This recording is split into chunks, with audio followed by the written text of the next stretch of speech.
At exactly 6:04 a.m., the first light of sunrise caught something shiny where it absolutely didn't belong. A glacier-white Bentley Continental GT sat directly in front of my equipment barn, blocking the only set of doors like a $200,000 padlock. It wasn't parked a little crooked. It wasn't pulled halfway out of the way. It was placed with surgical precision so that there was barely a few inches of space on either side. Just enough to make it legal on paper. Just enough to make it impossible in real life. Inside that barn were 6 pregnant horses, one of them already showing signs of early labor. Every piece of equipment I needed to keep them alive was trapped behind that luxury car. And the woman who had parked it there?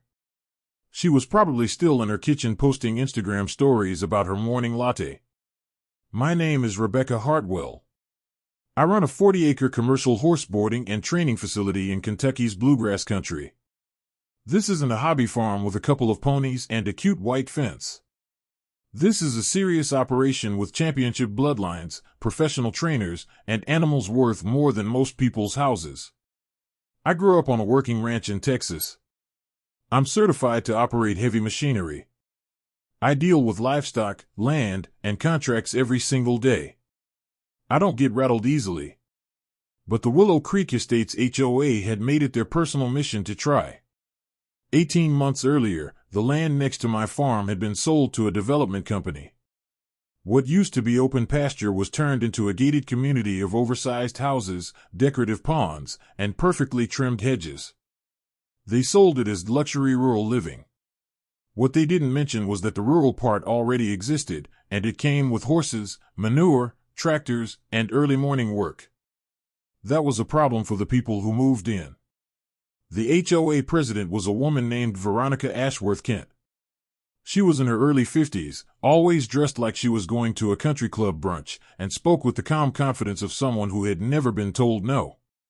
She came from Connecticut, and she treated Kentucky like it was her personal playground. From the moment Willow Creek was built, Veronica declared my farm a nuisance. Not because of zoning. Not because of law. My operation had been there for 12 years before a single one of those houses existed. I was fully licensed, fully permitted, and operating completely within agricultural regulations. But to Veronica, none of that mattered. My horses didn't match her landscaping. So she started filing complaints. At first, it was 1 or 2. Noise violations. Smell complaints. Then it became animal welfare reports. Water contamination claims. Accusations that I was running some kind of unsanitary operation. County inspectors started showing up at my gate twice a week. Every time, they found the same thing: clean stalls, healthy animals, and a farm that exceeded every standard. One inspector finally looked embarrassed and admitted, "We know this is harassment. But we have to investigate every call." That wasn't enough to slow Veronica down. She escalated. She started showing up when my clients were there, making comments about how their horses deserved better facilities. She tried to plant doubt, even though 2 of my clients were Olympic alternates and another trained a Kentucky Derby winner. But Veronica didn't care about facts. She cared about control. Spring breeding season was approaching, and that's when things became dangerous. I had 6 mares due to give birth within a 2-day window. Foaling is not something you can delay or reschedule. When a mare goes into labor, you need immediate access to equipment, veterinary transport, and specialized supplies. The barn that Bentley was now blocking held all of that. My tractor, my trailer, my foaling kits, everything. Veronica knew this. She had steadied my operation like a battlefield. 3 times she had tried to buy my land. Each offer was lower than the last. The final one came with a note that made her intentions clear.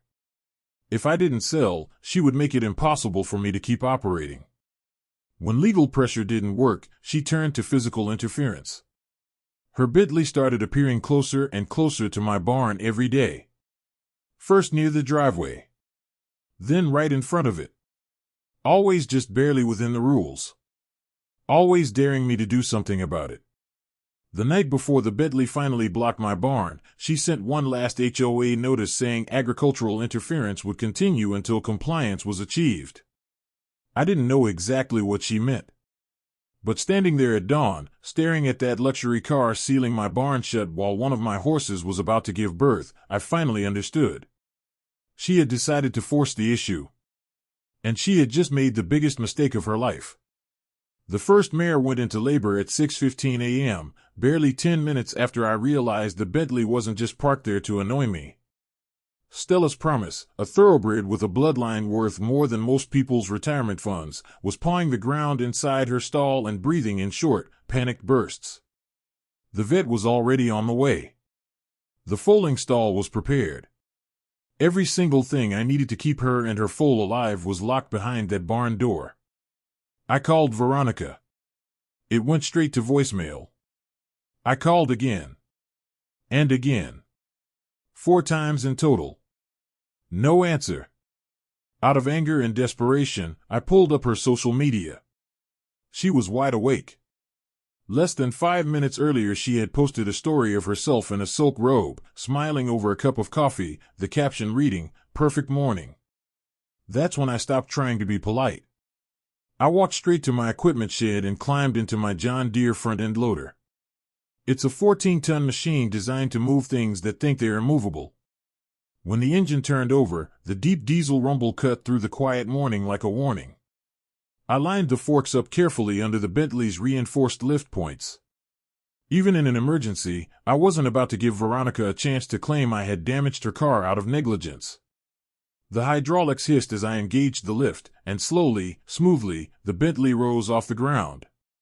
Its custom wheels spun uselessly in the air, the most expensive toy in the neighborhood suddenly powerless. 3 of my employees stood frozen, watching in disbelief. I raised it 8 feet off the ground and pivoted the loader toward the retention pond that sat on my property just 20 yards away.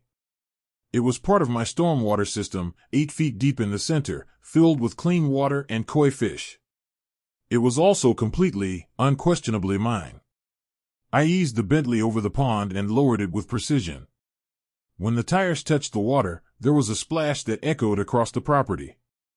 Ripples spread out as the car settled into 4 feet of water, half submerged like a luxury shipwreck. Stella screamed from inside the barn. I dropped the forks, turned the machine, and went straight back to my doors. With the Bentley gone, they rolled open easily. Within seconds, my team was inside getting Stella into position and prepping for the delivery. 30 minutes later, Veronica arrived. Her face went from confusion to horror as she saw her Bentley sitting in my pond. She screamed so loudly the neighbors came out of their houses. She called 911, claiming I had stolen and destroyed her property. The sheriff's deputy who arrived reviewed my security footage. He saw the blocked barn. He saw the timestamps on my calls. He saw Stella's labor start. And he told Veronica that she had illegally blocked emergency agricultural operations on private property. A towing company quoted $12,000 to recover a submerged luxury vehicle.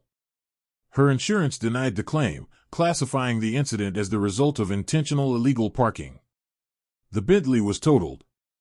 The electronics were ruined. The interior was destroyed by pond water and fish residue. Stella delivered a healthy foal less than an hour later. Over the next few weeks, the HOA imploded. 17 homeowners filed complaints against Veronica for abuse of power. 3 board members exposed her for misusing HOA funds to finance her attacks on my farm. She resigned. She sold her house at a loss. And she moved back to Connecticut. My horses thrived. My business grew. And that retention pond now has a small plaque beside it that reads, "Reserved parking for entitled vehicles." Sometimes justice doesn't need a courtroom. Sometimes it just needs the right machine.